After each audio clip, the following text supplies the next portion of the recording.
Boa noite, sejam bem-vindos a mais um Evangelho no Lar. Agradeço a presença de todos e antes de iniciarmos, faço o aviso que a nossa sessão está sendo gravada para posterior postagem no nosso canal do YouTube.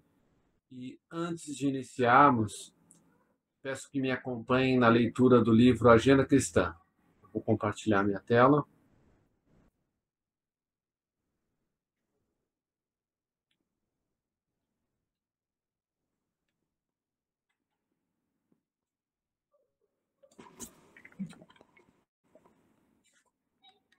Em seu benefício. Não se agaste com o ignorante, certamente não dispõe ele das oportunidades que iluminaram seu caminho. Evite aborrecimento com as pessoas fanatizadas. Permanecem no cárcere do exclusivismo e merecem compaixão como qualquer prisioneiro. Não se perturbe com o malcriado. O irmão intratável tem, na maioria das vezes, o fígado estragado e os nervos doentes. Ampare o companheiro inseguro. Talvez não possua o necessário quando você detém excessos. Não se zangue com o ingrato. Provavelmente é desorientado ou inexperiente. Ajude ao que erra. Seus pés pisam o mesmo chão. E se você tem possibilidade de corrigir, não tem o direito de censurar. Desculpe o desertor. Ele é fraco e mais tarde voltará à lição. Auxilie o doente. Agradeça ao divino poder o equilíbrio que você está conservando. Esqueça o acusador. Ele não conhece o seu caso desde o princípio. Perdoe-o ao mal. A vida se encarregará dele. Prece inicial. Nosso Pai, na terra e no céu, sagrado é teu nome. Seja feita a tua vontade conosco, como no espaço. Dai-nos do teu pão o suficiente para o dia, Senhor. Em tua compaixão, perdoai-nos e alargai-nos nossos corações, para que perdoemos uns aos outros. Guia-nos para ti, Senhor, e dá-nos suas mãos em nossas trevas. Pois teu é o reino e em ti estão nosso poder e realização. Amém. Rogamos ao Senhor Deus Todo-Poderoso enviar-nos bons espíritos para nos assistirem, afastar aqueles que possam induzir-nos ao erro e dar-nos a luz necessária para distinguirmos a verdade da impostura. Afastai também os espíritos malfazejos, encarnados ou desencarnados, que poderiam tentar lançar a desunião entre nós e com isso desviar-nos da caridade e do amor ao próximo. Se alguns procurarem penetrar neste recinto, fazei que não encontrem acesso em nossos corações. Bons espíritos, que vos dignais vir instruir-nos, tornai-nos dóceis aos vossos conselhos, afastai-nos de todo pensamento egoísta, de orgulho, de inveja e de ciúmes, inspira-nos a indulgência e a benevolência, para com os nossos semelhantes presentes ou ausentes, amigos ou inimigos. Fazei, enfim, que pelos sentimentos que nos animarem, possamos reconhecer a vossa salutar influência. Dai aos médiuns que encarregardes de nos transmitir os vossos ensinamentos, a consciência da santidade do mandato que lhes é confiado e da gravidade do ato que vão praticar, a fim de que o façam com o fervor e o recolhimento necessários. Se estiverem entre nós pessoas que foram atraídas por outros sentimentos que não o do bem, abra os seus olhos à luz, Senhor, e perdoai-as como nós as perdoamos se vieram com intenções malfazejas. Pedimos especialmente aos sagrados Espíritos da Luz, aos nossos guias espirituais, para nos assistirem e velarem por nós neste ato, assim seja.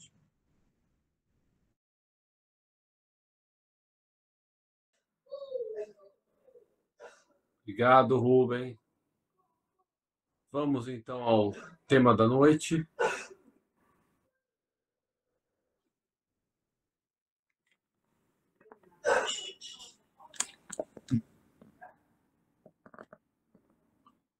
Evangelho segundo o Espiritismo, página 75. Limites da encarnação. Quais os limites da encarnação? A bem dizer, a encarnação carece de limites precisamente traçados. Se tivermos em vista apenas o envoltório que constitui o corpo do espírito, dado que a materialidade neste envoltório diminui à proporção que o espírito se purifica. Em certos mundos mais adiantados do que a Terra, já ele é menos compacto, menos pesado, menos grosseiro e, por conseguinte, menos sujeito às vicissitudes.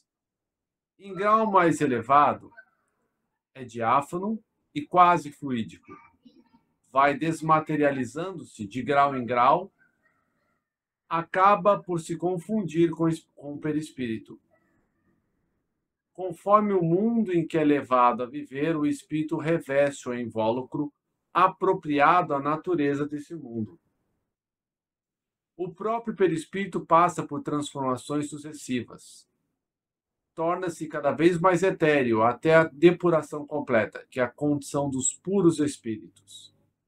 Se mundos especiais são destinados a espíritos de grande adiantamento, esses últimos não lhe ficam presos, como nos mundos inferiores. O estado de desprendimento em que se encontram lhes permite ir a toda parte, onde os chamem as missões que lhes sejam confiadas. Se se considerar do ponto de vista material, a encarnação, tal como se verifica na Terra, poder-se-á dizer que ela se limita aos mundos inferiores. Depende, portanto, de o espírito libertar-se dela, mais ou menos rapidamente, trabalhando pela sua purificação. Deve também considerar-se que no estado de desencarnado, isto é, no intervalo das existências corporais, a situação do espírito guarda relação com a natureza do mundo em que o liga o grau do seu adiantamento.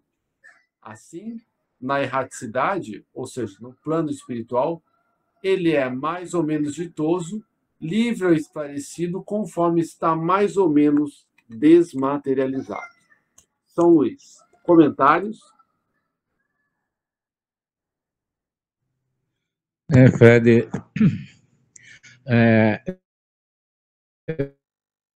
ela começou a psicografar algumas frases. Aí a primeira frase que ela psicografou é assim: todo sol se vai cedendo lugar à estrela, mas da terra ele só sai depois de bem esquecê-la. Aí eu falei, filha, não é sol, aquecê-la, tal, ela não, é esquecer. Aí eu falei, tem que analisar melhor essa informação aqui. O sol é a vida, quando nós se vai, nos tornamos estrelas, né? Mas nós só reconhecemos esse novo status, né, de espiritualidade, né, quando como esquecermos, né, da condição que não estamos mais na vida material, né, meu irmão? A realidade é essa. Nós temos que buscar a todo custo a evolução espiritual, mesmo diante das adversidades que a vida nos impõe. Mas o que fazer, né? Nós estamos nesse mundo para isso, né? Para lutarmos e conquistarmos os nossos objetivos, né? Uma melhoria, uma evolução espiritual. Obrigado, meus irmãos. Alguém gostaria de fazer alguma pergunta?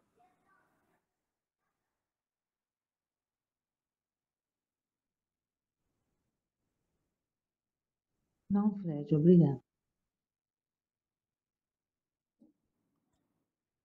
Então, eu estava ouvindo uma palestra do Emerson Pedersoli. O sobrenome dele é um pouco difícil, mas é só pesquisar. Palestra Espírita Emerson, vai aparecer ele lá.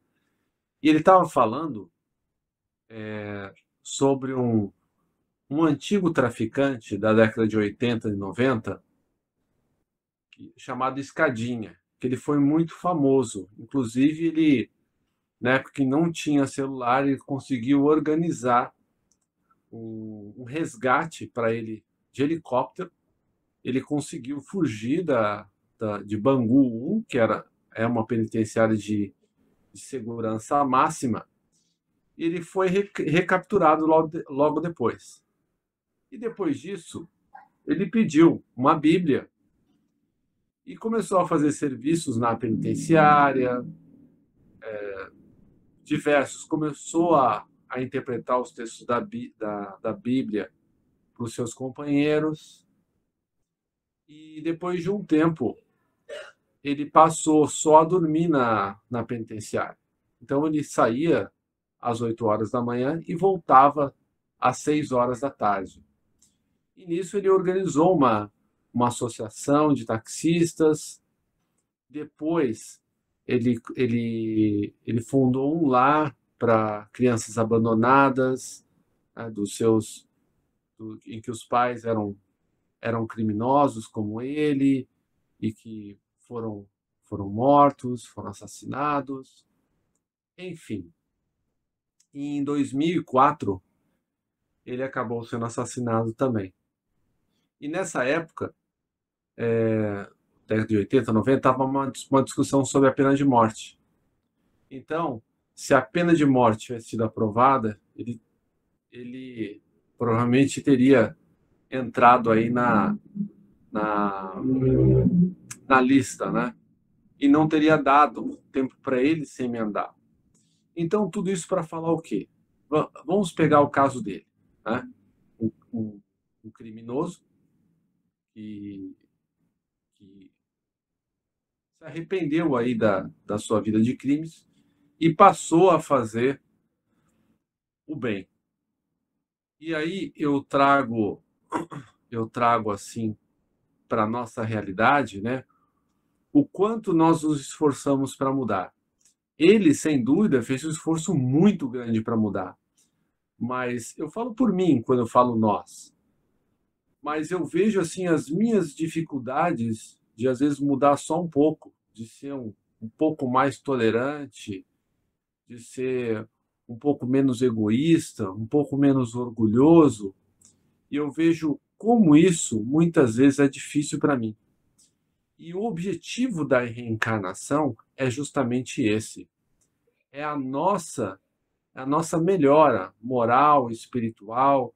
Então nós estamos aqui realmente para fazer diferente, para consertar os nossos erros do passado.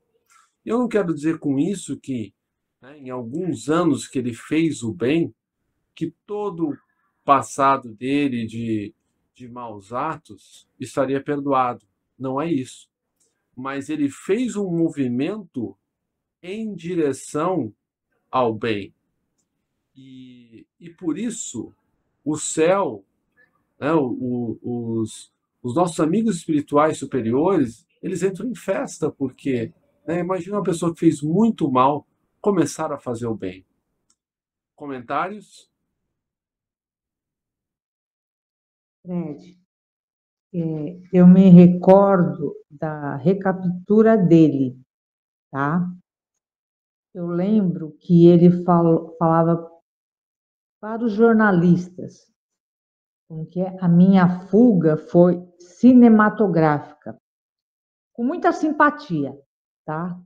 Só que o desfecho que ele teve, eu não lembrava mais, mas eu lembro de quando ele foi recapturado, porque realmente a fuga dele foi cinematográfica, e ele falou isso.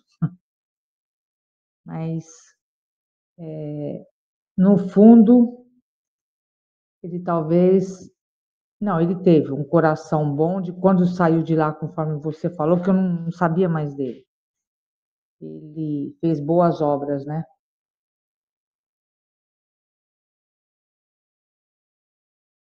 Rubem, quer falar alguma coisa? Oi, Fred, eu não ouvi a sua exortação, porque eu fui abrir a porta lá do Leandro entrar. Mas se refere a quem que vocês falaram aí? Eu vou só dar a palavra para a Juliana, mas enquanto isso, eu estava falando do Escadinha, né, que foi um grande traficante aí da época dos anos de Do Rio de Janeiro. 1980, 90, e que depois que ele fez aquela fuga cinematográfica de helicóptero, ele, quando ele progrediu de regime, passou para o regime, não sei se era semiaberto, que ele fundou uma associação de taxistas e depois um lar para as crianças dos próprios colegas que morreram, para cuidar dessas crianças. Então, enquanto eu dou a. Eu estava comentando assim desse processo parcial de redenção dele. Enquanto você pensa no que você vai falar, eu vou dar a palavra para a Juliana, e depois a gente volta a falar. Pode falar, Juliana. Boa noite novamente.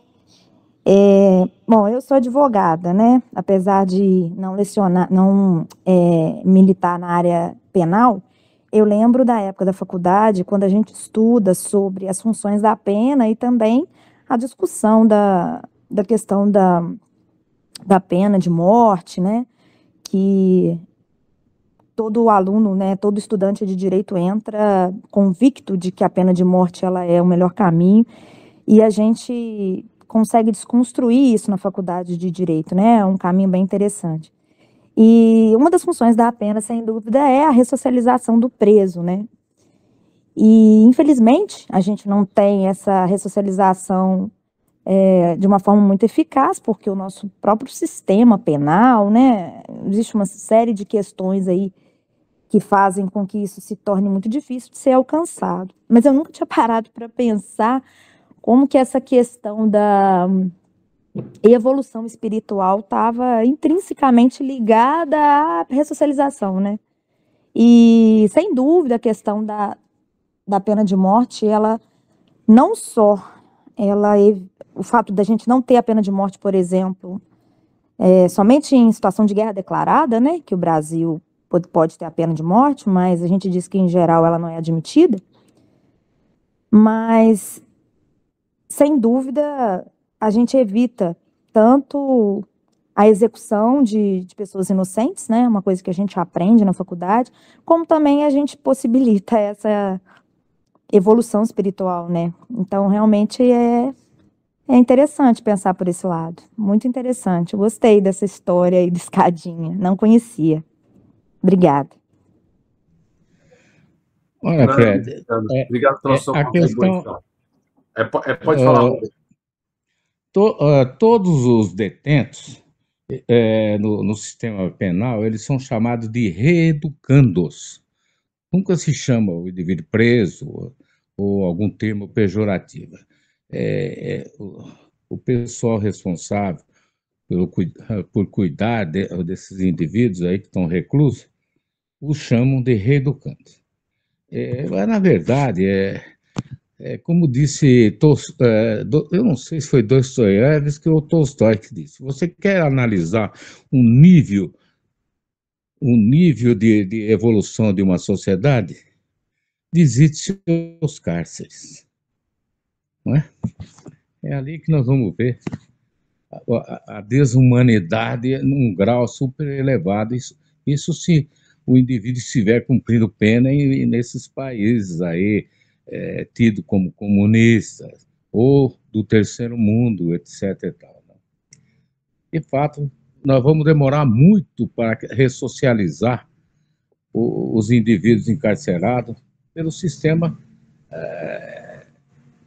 Não é muito humano, é quase que desumano, digamos assim. Então, o indivíduo ele já tem uma origem já instintiva, né? Eles não são assim totalmente racionais. E quando enjaulados, então, se tornam aí perigosíssimos, né? E quando eles saem aí de volta ao convívio da sociedade, novamente quase que 80% voltam a delinquir, a reincidir nos seus crimes. Então, é uma dificuldade tremenda nesse particular. Aí, eu acho que a própria espiritualidade acompanha isso aí muito de perto, né? Para ver se um dia nós tenhamos aí uma melhoria nessas condições, né? Eu sei que a minha filha mora na Suíça, ela disse que os reeducando lá, eles praticam equitação, aulas de yoga, uma série aí de ações, né, que visam neutralizar essa parte negativa do indivíduo, né, a maldade, né, ou minimizá-la, né, e parece que eles alcançam alguns objetivos. Poucos voltam a delinquir. Obrigado, meu irmão. Por nada, Rubem. E também vamos pensar o seguinte, né, do ponto de vista espiritual, né, o que é melhor ter?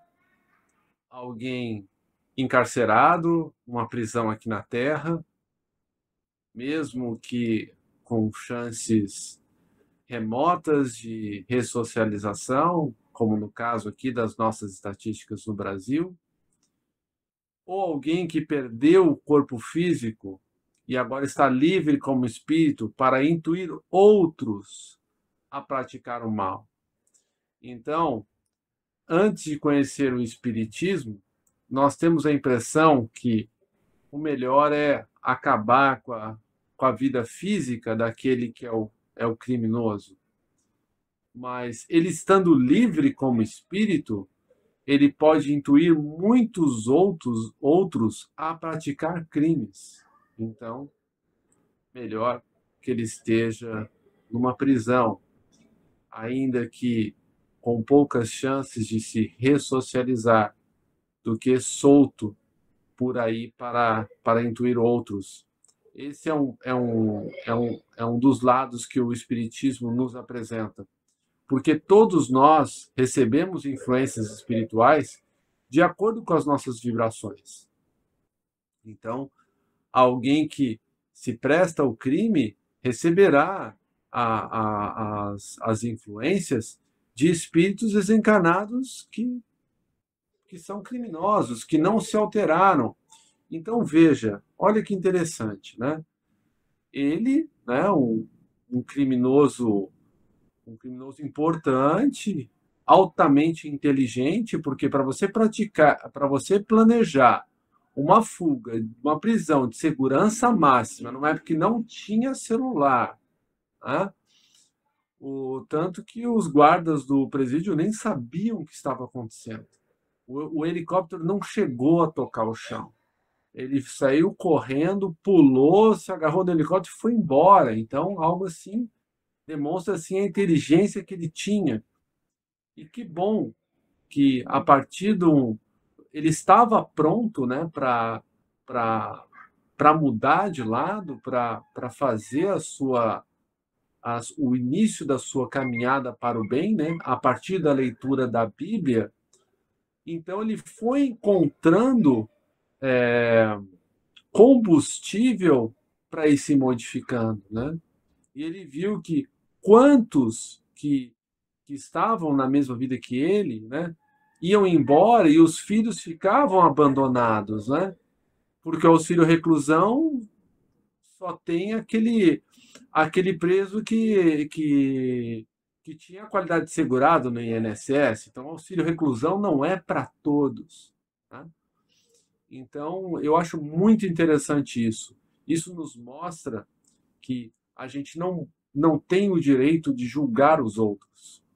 Podemos julgar as ações, não a pessoa, né? E enquanto sociedade, necessitamos dos instrumentos coercitivos, né? Necessitamos de prisões, de juízes, de delegados, de promotores, de advogados, porque esse é o nosso sistema ainda.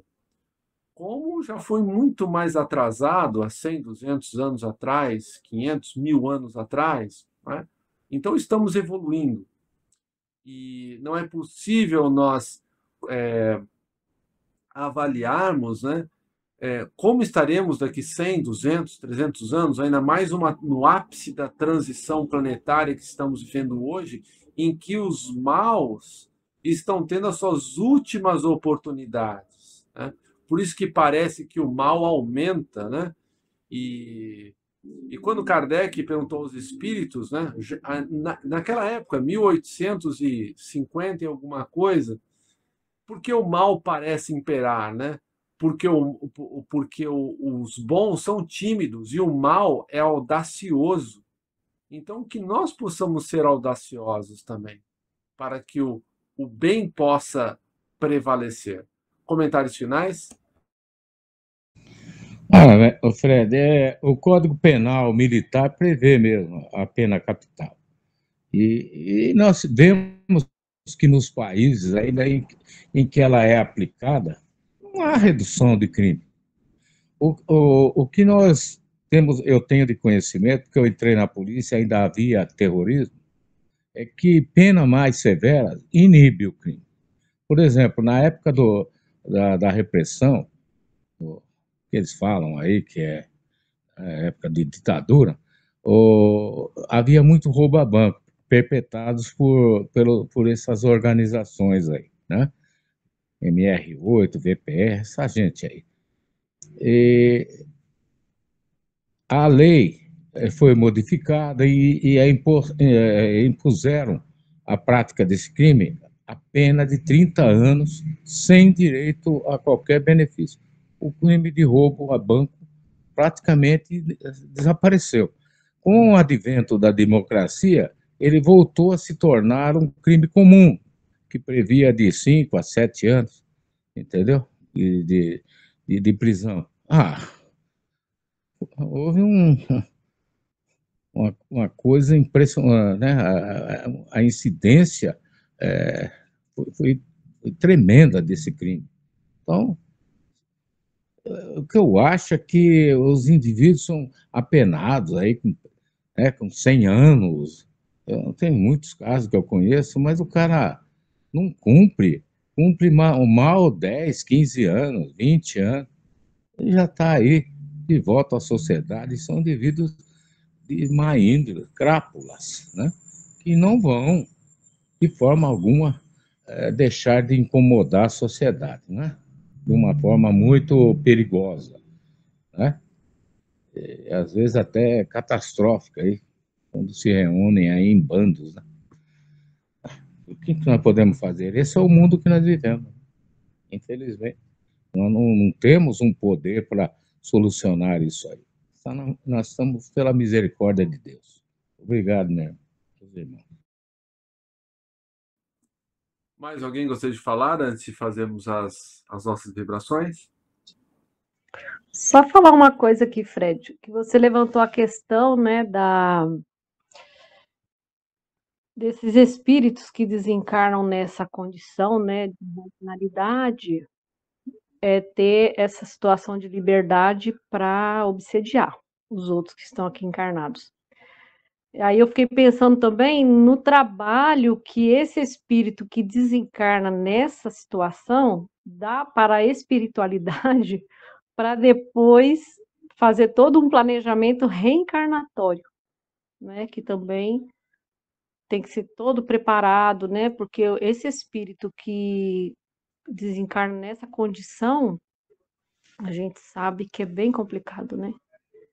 Então, aqui, se a gente for pensar em limites de encarnação, quantas, né, encarnações talvez esse espírito não vá precisar ainda para poder se purificar, né? E esse que teve essa oportunidade de já começar a trabalhar no bem, quanto, né, que ele já conseguiu de adiantamento nessa purificação dele, né? Que bom. Obrigada. Obrigado você, Roseli. Uma partezinha aí, velho. Nós sabemos que nos períodos de guerra, em meio às batalhas, tá? Quando desencarnam, né, inimigos, né, se desprendem dos corpos materiais, e quando eles se veem no mundo dos espíritos, eles ainda continuam se degradando, eles dão um trabalho tremendo lá. Isso em questão de guerra. Imagina esses indivíduos que são propensos à prática de crimes quando vão lá para o mundo espiritual. Lá, a gente sabe que existe encarceramento lá, inclusive, né? Os acorrentados. Eles são de um nível de malignidade tão grande que eles precisam ser acorrentados ou colocados sobre uma condição de ovoide, né? para que se manifestem aí em mundos primitivos posteriormente. É algo que a gente conhece, né, das informações dos livros espíritas atuais. Obrigado. Obrigado a vocês pelas manifestações aí, pelas contribuições que foram muito, muito boas. É claro que a gente, infelizmente, não tem tempo para entrar em todos esses assuntos que são muito instigantes, mas agora esse é o nosso momento de contribuir com as nossas pequenas forças, por todos aqueles que sofrem muito mais do que nós. Vamos então elevar os nossos pensamentos a Jesus, agradecendo por estarmos juntos nesses momentos, e a espiritualidade maior que está nas nossas casas, que fez a limpeza do nosso ambiente familiar, removeu as construções mentais negativas, trouxe aqueles irmãos que necessitam dessas palavras tanto quanto nós mesmos, e agora vamos lembrar daqueles que sofrem muito, como, por exemplo, os nossos irmãos que saíram da vida física pela porta do suicídio, como a Carla, o Elias, o Alain, o Bruno, o Charles, o Fred, a Verena, a Gabriele, a Juliana e tantos outros. Que esses irmãos possam ser resgatados, atendidos. E vamos também pedir as bênçãos do Senhor para todos aqueles que estão sofrendo as obsessões. Nós sabemos que não há injustiça, que há injustiças, mas não há injustiçados. Que cada um tem aquilo que necessita e merece. Mas vamos pedir a Jesus que ampare tanto os obsessores e aqueles que estão sofrendo as obsessões. Nós sabemos que existe uma ligação de um passado em que um traiu o outro, um prejudicou o outro, e aquele que foi traído ou prejudicado por último não conseguiu perdoar. E nós sabemos que o único remédio contra qualquer tipo de obsessão é que nós mudemos as nossas atitudes, para que assim possamos romper esses laços.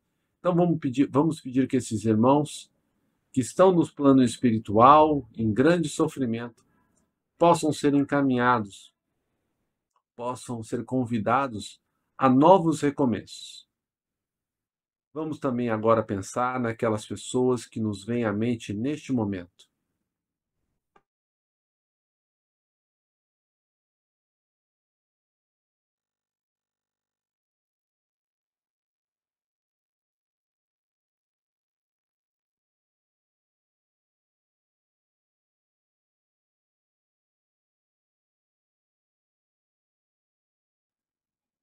Que essas pessoas que vieram ao nosso pensamento sejam amparadas. Peçamos a Jesus também por todos aqueles que detêm o poder na terra, que esses homens e mulheres possam restabelecer a paz no planeta, fazendo o melhor que podem pelos que mais precisam. Peçamos ainda por todas as casas de caridade, por aqueles que fazem o bem, não são manchetes dos jornais, pelos centros espíritas, pelas igrejas, templos, seitas de quaisquer natureza que façam o bem. E por fim, peçamos a Jesus que nos fortaleça no caminho do bem, para que possamos cumprir com coragem as nossas obrigações, fazendo assim a nossa pequena parte na construção do reino de regeneração que Ele nos prometeu, mas que começa no coração de cada um de nós, com os nossos esforços diários para fazer diferente, para fazer o bem.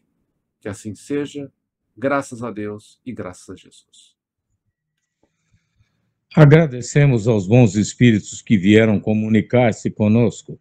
Pedimos que nos ajudem a pôr em prática as instruções que nos deram e façam que cada um de nós, ao sair daqui, seja fortificado na prática do bem e do amor ao próximo. Desejamos igualmente que essas lições sejam proveitosas para os espíritos sofredores, ignorantes ou viciosos, que puderam assistir a esta reunião e para os quais suplicamos a misericórdia de Deus. Uma boa noite a todos, que Jesus nos abençoe sempre. Obrigado, obrigado. Boa noite. Amém. Deus abençoe a todos. Boa noite a todos. Obrigada. Com Deus. Uma ótima semana, obrigado. Boa noite, obrigada. Fiquem com Deus.